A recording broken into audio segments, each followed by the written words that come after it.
Welcome back to Gen-CFB. Lucy is back from the national championship game. I'm so excited to talk to her because, Lucy, it sounds like you've been up to some shenanigans since the last time you were here. Not of your own making. I had the worst possible time. The absolute worst experience.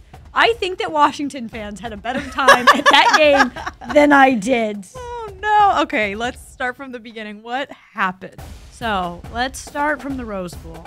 I'm at the Rose Bowl. I'm like, this is great. This is beautiful. I'm having the time of my life. We're on the field. We see some friends who are media members. And they're like, you going to the national championship? I'm like, yeah. Just waiting to get our approval from credentials. And he's like, oh, I already got approved.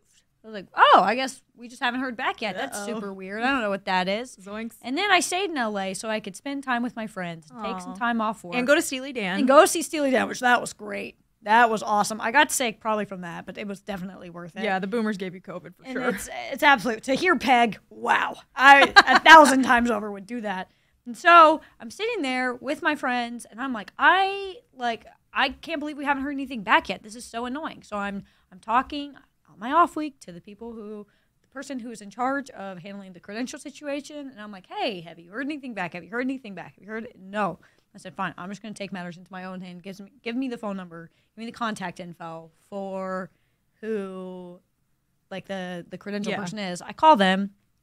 This is, like, Thursday, and the national championship is Monday, and I have a flight from L.A. to Houston. I'm like, am I going to be stranded in Houston? The credential application that I did not submit, but that someone submitted, was for the FCS national championship. Oh, no. Which was a stinker between South Dakota State and Montana. We did not apply to the CFB FBS national championship. Oh boy. So I was like, well, this was a bad mistake. So the FCS national championship was in Frisco, I believe. Yes. Did you ever consider maybe I'll just drive from Houston to Frisco and go to that game? We never heard back from the FCS national championship. Okay. So Meadowlark Media applied for the FCS championship, didn't get approved. I did not apply. Let's just make that clear. Yes, we'll say Meadowlark nebulously because we don't want to throw anyone under the bus. We're all a team here. But someone made a dire mistake and also didn't get approved for the other national championship game that you maybe could have gone to. I know Roger Sherman was there. Road Raj, I guess, has been going to every game this year. But you couldn't even go to that one? No. And then it started this sort of domino effect of things. So I'm sitting in L.A. Thursday. Am I flying to Houston on Sunday? I don't know. My flight says yes. So probably want to figure that out. I hear last minute, I believe Friday, that they're like, we're going to send you to the game. We're going to buy you a ticket. That was a very expensive ticket, and I very much appreciate the company deciding to do that. So we fly to Houston. I'm on my flight there, and I sit next to a kid on the plane in a Connor Saladin's t-shirt that threw up the whole time, like projectile vomit. Oh. Ugh, really unpleasant. In his barf bag? Not in the barf bag. What? Just on his lap. Shut in the back of the seat. Up. So it was him at the window. Thank God I wasn't right next to him, but his dad in between us, and they were wearing like matching like Michigan outfits. And then me and his dad kept having to get up, and I'm like, brother, what is it? Like, are you? Do you have to pee? Are you okay? And there was some guy who was like sitting next to me, like on the other side of the aisle, who was like staring, and I was like getting annoyed. I was like, why is this guy looking at me? He was not looking at me. He was looking at that pukey kid. Oh, gross! So did it smell? Yes, because I was like, what is that? It smelled, and it was all over like the side of the window and the back of the seat. I don't know if they ever told the person sitting in front of them. Like they probably have vomit in their hair. Hope they gave him a heads up. And the dad went and got like a bag from the bathroom and paper towels. And was he like sick? Like did he have food poisoning? Do you know? I have no idea. Just was throwing up all over himself and then, indiscriminately. So they used the little beverage napkins to clean it up. Those are so small and they don't absorb anything. And so gross. And they were just like raw dogging it. No gloves, nothing. And I just kept having to get up so they could go get more napkins and come back.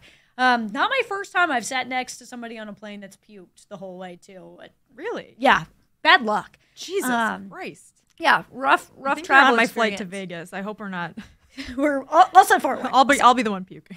So then we landed Houston. I'm like, this is or in Dallas, because I had to connect. Uh-huh. They were on my flight, and I sat behind them this time, and I was like, oh, thank God. And so we're waiting in the Dallas airport. I have a connecting flight, and then I get a text from our photographer, Rose, that the hotel that we have booked does not exist and closed 4 years ago. Oh. So she has been stuck in Houston for several hours with nowhere to go. We don't have a hotel. Once again, domino effect, because we weren't able to book any travel. And so then I went and I got a donut, because I was like, this has been the most stressful day. I want a sweet treat. I want to reward myself. I go sit, I eat my donut, I'm happy. And then someone tweets at me a Reddit post about me eating the donut and everything I ordered, and like their thoughts on me ordering a donut at noon. And I was like, why would, like, just come up and say hi, please? I'm so, like, it made me so uncomfortable, because I was like, I just wanted to eat my donut in peace because I was having a rough day, and now it's internet content. That's not normal. Yeah. So then we go, we finally get a hotel, a nice hotel. Thank you to Kristen, who works here, who is so helpful and helped us fix all of it. No, and then love Kristen. I'm like getting ready for the game, and I opened up my American Airlines app. I said, ooh, I do not have a return flight home. I do not have a flight home, and the flight that I originally wanted was all booked up, so I had to take the 5 a.m. flight out of there, so I got about 3 hours of sleep the day of the national championship, which I woke up feeling sick that day, so I was like, this is super, super awesome. And then we go to the game, and we don't have any access because we didn't get credentials, and all the tailgating areas were ticketed, so there was not a single tailgate happening outside of the ticketed area. So we were not able to get any content, and we said, don't worry, we will film it after the game. Go experience the game. I was rooting for Washington. That went poorly. Didn't enjoy that. At that point, you probably just knew Michigan's definitely going to win. I was like, I'm already having, this is like a trifecta of shit. So then we go, Rose meets me outside of the stadium, because she just like walks back to the hotel and like watched the game. She just didn't even go to the game? Yeah, she couldn't go. Oh my God. And so we were going to do interviews, and then it was a tornado watch, and I was holding up a umbrella, and I said, ooh, this is going to be really tough. I will get struck by lightning if we do this. There was a point where there was hail, and we were like, yeah, you know what? This is not worth it. So we walked back to the hotel. Fortunately, like, the severe weather had like kind of subsided. It was still gross, but there's no irrigation in Houston, so all the sidewalks were covered in mud, and I ruined my shoes, and then I got sick. Oh, Lucy. So I'm it so was sad that this is how your so college football bad. season ended. It was the worst. Taylor, why did you apply to the wrong national championship? Seriously. Not me. Not me. Hands clear. I might have saw the person who applied for the wrong credential realize that they applied for the wrong credential, and I was looking at the screen. I was like, that's the FCS logo. Oh, no, Taylor. Was this when it was already too late? Okay, I was going to say. The damage. I was going to say, why? Well, too late. You're like the Walter White meme in the car. You're like, you're applying to the wrong national championship game. No. It was the worst. Yeah, this sounds terrible. So I mean, all laughs aside, that sucks. Oh, it was holy shit. The funniest strip we've been on. By far the worst. I was like, this is terrible. Oh, man. Lucy, I'm so sorry. So you watched the game in the stands by yourself in your Washington gear. Yes. As Washington proceeded to have their worst offensive game of the season. Michael Penix had his statistical worst game of the season. And Michigan, one of your Big Ten foes, won their first national championship since, I believe, 1997. Yep. And sat in the confetti as everyone said, congratulations to you. Yeah, I will say, got Brutal me ending. Great seats. Thank you. The seats were amazing. Kind of feel like I earned it and deserved it, but great seats. Yeah, you should be like Thank first you. row 50-yard line after all that crap. We talked a little bit on the main show earlier this week about my disdain for Michigan fans. It's from traumatic experiences. It's valid. Clearly. And during the first quarter, when Washington was at their worst, this Michigan fan who was sitting in front of me kept turning around and not saying it to me, thank God, but talking to the people next to me, trying to explain to them how to handle the loss. He was like, you should really just try to be grateful for your season and remember that you got here. And just, I had to sit through that Michigan loss to Georgia. It's like the first quarter. I'm like, shut up. Oh, my God. It was, and the Washington fans who he was talking to, he never said any of this to me. And I also didn't go to Washington. I didn't really care that much. But I was like, you guys are much braver than me, because if he had said that to me, if Iowa had been playing in this game and he had said that to me, security would have taken me out. Like it was so, and then it was funny to watch him like get a little progressively more tense as the game just sort of like felt like it was kind of swinging Washington's way. Third quarter, I was like, maybe we'll have a game. Shot. Yeah, there was a shot. And then that really long pass got called back for hold, and I was like, all right, game over. We're done. Let's wrap it up, It's fellas. over. It was not a fun experience, but I think it's probably helpful because I usually go through like, oh, I'm sad, college football season's over. I don't want anything to do with what happened to me. I'm really happy for the break. You know, I preferred being sick over what happened in Houston. So. Oh, man. Brutal. Lucy, I'm sorry. Yeah, it's the origin of my villain story. Yeah, I mean, it sounds like you were joker-fied after that game. Yeah. Were the Husky fans, like, walking out of the stadium, did they feel really sad, too? They were sad. They clearly hadn't been through what I had been through. Surprisingly, like, after the game, the fans were, like, very chill. They were not as crazy as I think they would have been. Like, had it been Iowa, I would have been running in the streets. I would have lost my mind. I would have been arrested in 5 seconds. Absolutely. Yeah. It was very chill, which I was like surprised by. I think it was like partially the weather, but there was literally even a point where a Michigan fan is like, we're walking in the crowd leaving the stadium. It's like, why is nobody like yelling anything? Like, go blue! And tried to do the like, who's got it better than us? That stupid chant they do. Stop it. No one responded. Good fellow. Did you see that video?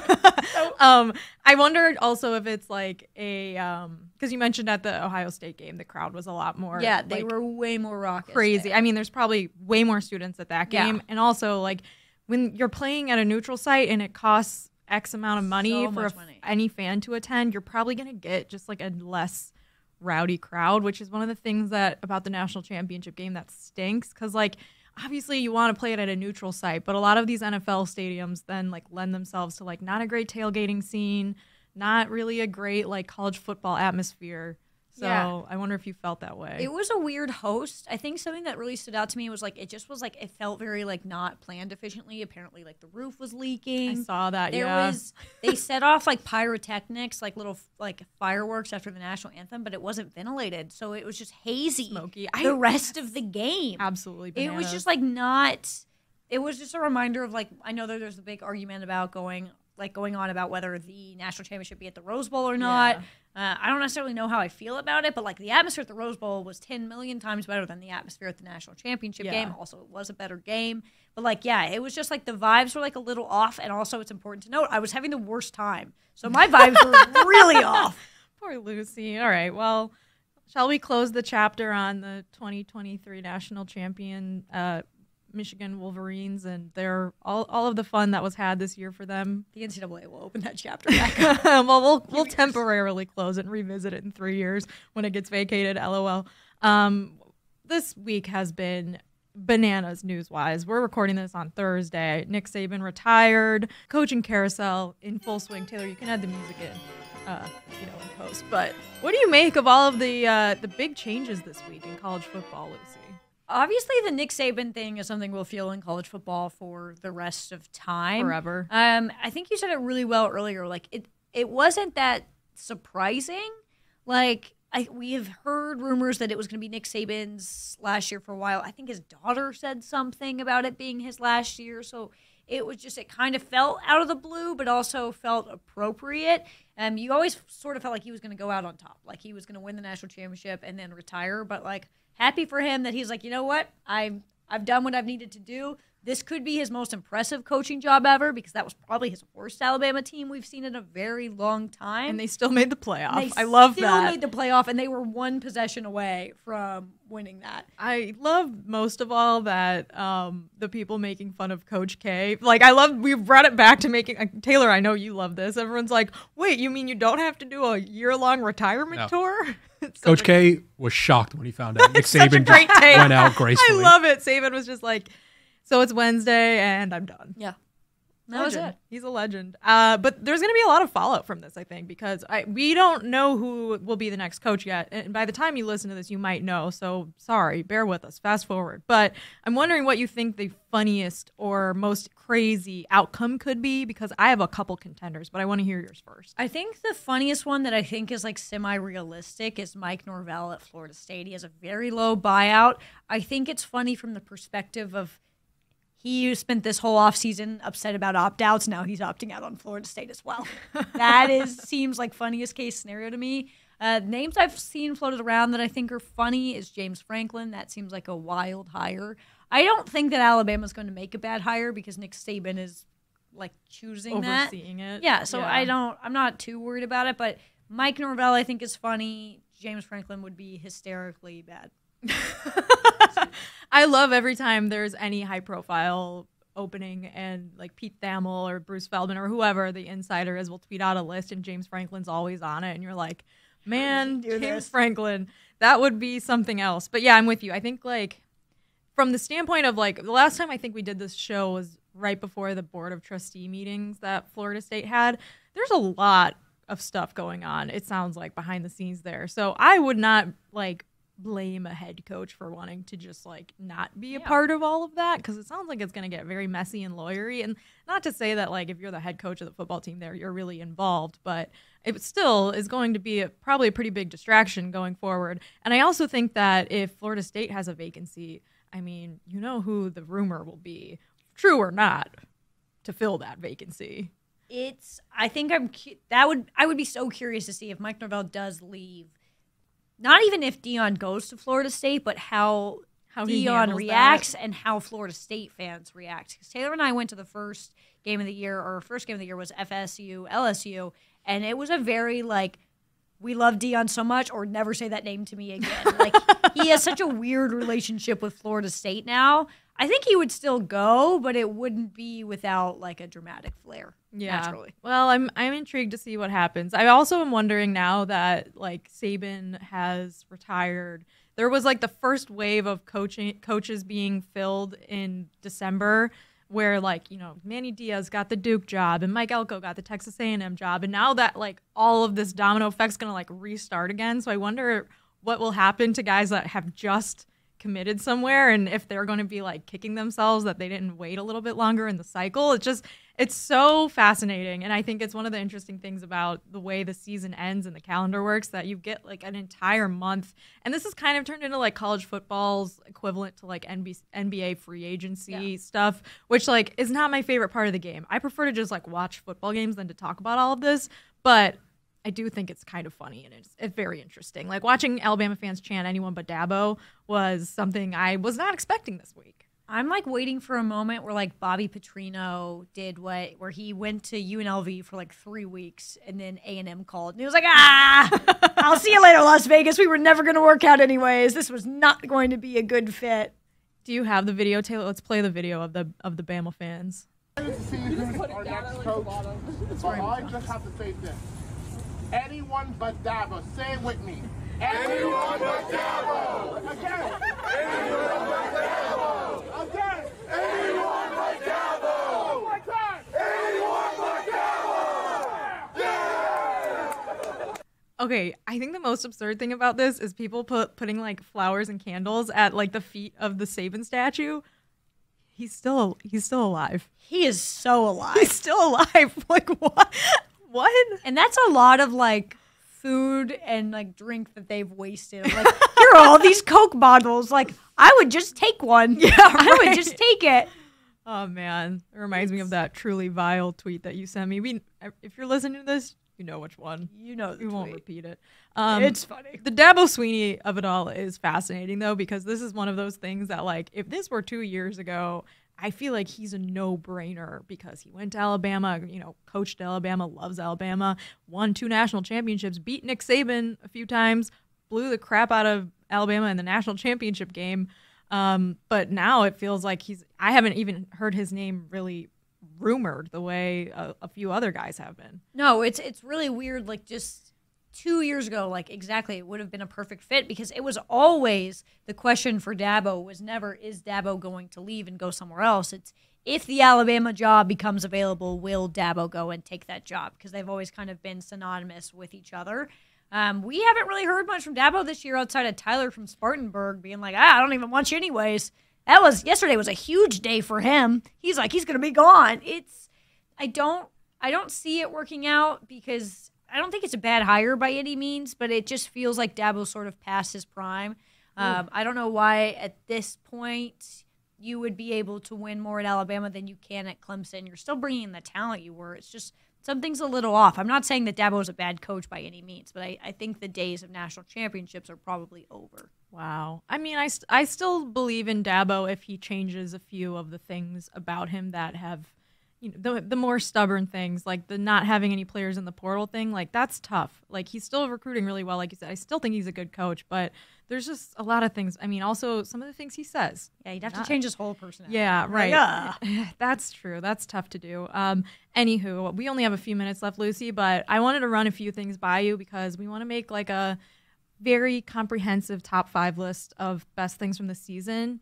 But I don't know. I have a list here, and I think we should talk about a few of them and then maybe make like an official list next week or something. Absolutely. Because we're going to keep doing this in the off season, right? Can I enter a late, I couldn't get that out. Could I enter a late submission? Oh, yes.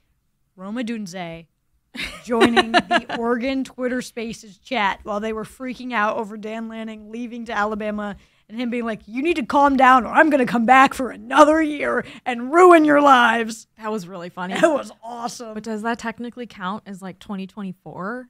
Ooh, that's a good point. I don't know. That is okay. a good point. This is what I have so far, and like maybe this one's recency bias, but the Pop-Tart Bowl mascot. Yeah, absolutely. If I feel that's like not number he's one, what are we be doing? on the list. I don't know about number 1. See, this could get contentious. I love the way this is heading. I love the Pop-Tart guy. So we agree he's definitely top 5. Absolutely. Top 5 culture moments outside of sports this year as well. I agree. I mean, it definitely like it broke out of just college football people.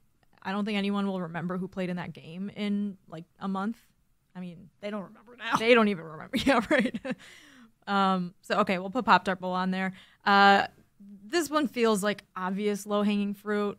Like, I'm sorry, Mike, if you're listening to this, but the Miami-Georgia Tech ending, I feel like we have to, like, that one has to be on the top 5 list too. I briefly forgot about that for a second. Every time you bring it back up, it's like joy into my life. It, I think, had like a impact on college football coaches in a way that like maybe we didn't see coming. Like everyone saw it and everyone watched it happen. We're putting that on the list, right? Yeah, absolutely. Like, is this before or after the Pop-Tart Bowl? Because it's tough. It's really tough. Like, I feel like it means more to us because we were here when it happened. Funny. You know? Oh my God. No, that's high up there. Okay. But I think the Pop-Tart Bowl was a bigger moment in just the sport where that was, if we're doing like biggest moments, then Pop-Tart Bowl won. But if we're doing funniest, I don't know how we top that. Yeah. Okay. Well, if we're doing biggest moments, then I don't know what we do with Deion Sanders because that feels like something also that broke out of just the college football world. Those first 3 weeks where they were 3-0, beat Colorado State in overtime. A bajillion people watched that game. I can't remember, like 10 million people watched that game. It was on at like 2 a.m.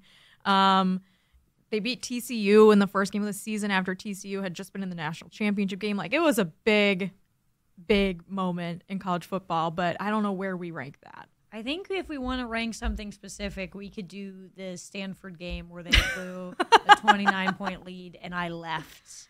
So we could do that one. Okay. Well, the last one I had on here, sorry, Taylor, the CW curse. Oh, tough. I had that on my list. I had that on my list. 6-0, ranked number 10 UNC, losing as a 24.5-point favorite.